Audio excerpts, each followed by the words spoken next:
Yakshe has been doing work with the IUCN, an international organization looking at protected areas across the region in Belize, Guatemala, Mexico, and Honduras. And last week I participated in an management effectiveness looking at an assessment of two protected areas in Guatemala.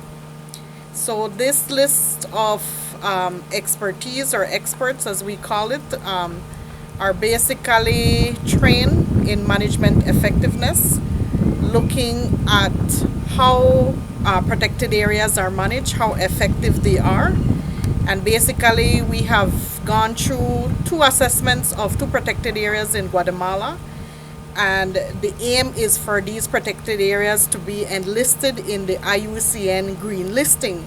And the green listing that IUCN currently has is a certification program that enables protected areas to be notably best practices, promoting best practices and best conserved areas.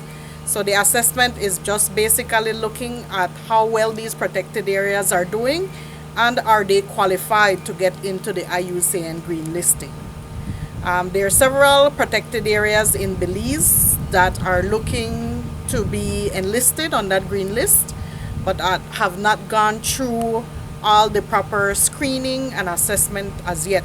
So this team of experts are doing that exact job to ensure that these protected areas are qualified and that they eventually in the long term or long goal get added to this green listing.